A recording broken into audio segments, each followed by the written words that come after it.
والسيد المرسلين وعلى آله وأصحابه أجمعين.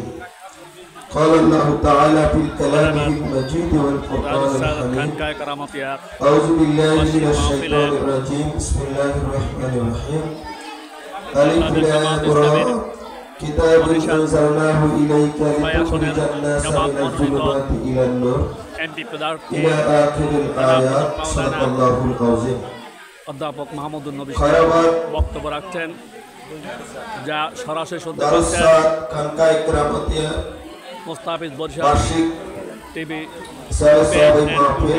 চ্যানেলের সৌজন্যে। মাহফিলের সম্মানিত সভাপতি, আমাদের সকলেরই শ্রদ্ধাভাজন উপমহাদেশের প্রখ্যাত আলেম দ্বীন বুজুর্গ জনপুরি হযরত আলা হযরত পীর সাহেব কেবলা, উপস্থিত সম্মানিত উলামায়ে কেরাম, আমার সামনে উপস্থিত অত এলাকার সম্মানিত মুরব্বিয়ানে কেরাম, আল্লাহ তাআলার দরবারে আন্তরিকভাবে শুকরিয়া, যিনি আমাদেরকে জীবনের গুরুত্বপূর্ণ সময়ের মধ্য থেকে আজকের এই কিছু সময়ের জন্য এই কোরআনের জলসায়, দ্বীনের জলসায়, উলামায়ে কেরামের সান্নিধ্যে এই মাহফিলে আসার তৌফিক দান করেছেন। এই জন্য শুকরিয়া দান বলি আলহামদুলিল্লাহ।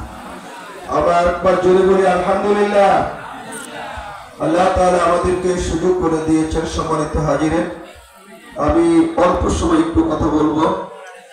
আমি একটি আয়াত আপনাদের সামনে তেলাওয়াত করেছি।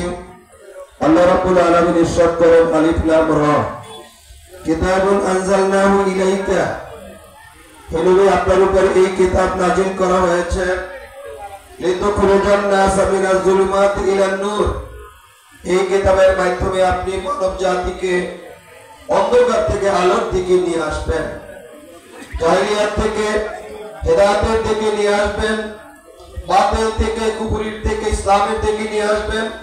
এজন্যই আল্লাহ তাআলা সর্বকালের সর্বযুগের মহাগ্রন্থ আল কোরআন গোটা বিশ্ব মানবের হেদায়েতের জন্য নাযিল করেছেন।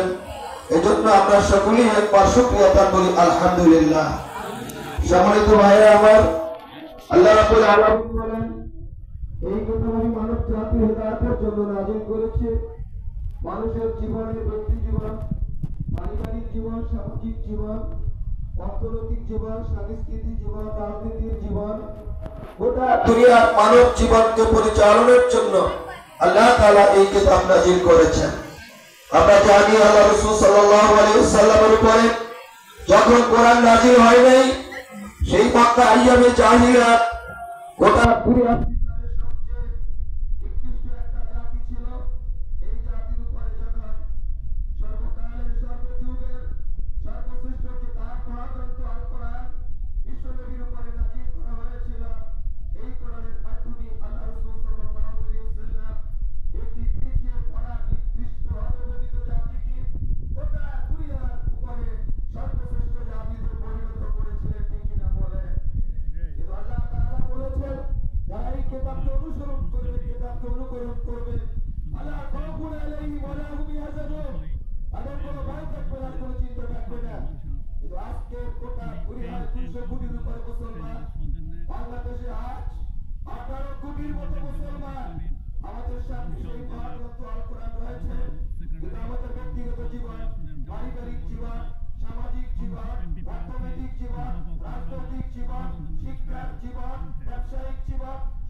আল্লাহ তাআলা গোটা দুনিয়ার মানবের শান্তির জন্য, গোটা দুনিয়ার মানুষের সমৃদ্ধির জন্য, গোটা দুনিয়ার মানুষকে আল্লাহ উলিয়াতকে মেনে নেওয়ার জন্য, আল্লাহ তাআলাকে একমাত্র ইলাহ হিসাবে গ্রহণ করার জন্য আল্লাহ তাআলা এই কিতাব নাযিল করেছিলেন।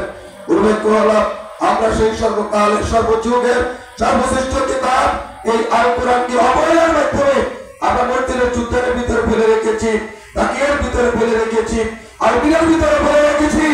আমাদের ব্যক্তি জীবনটাকে এই কোরআন অনুযায়ী আমরা পরিচালিত করি না, আমাদের ব্যবসা নীতিটাকে পরিচালনা করি না, আমাদের ব্যাংকগুলোকে কোরআন অনুযায়ী পরিচালনা করি না, আমরা সালিসি দরবারে কোরআন অনুযায়ী করি না, আমরা বিবাহ শাদী সমস্ত অনুষ্ঠানগুলি আমরা এই কোরআন অনুযায়ী করি না, ঠিক কিনা বলেন? এই কোরআন অনুযায়ী না চলার কারণে কোরআনের বিপরীত চিন্তা সুদ ভিত্তিক অর্থনীতির ভয়ঙ্কর একটি অপরাধ। এই অপরাধের কারণে আজ জাতি আজ নিষ্পেষিত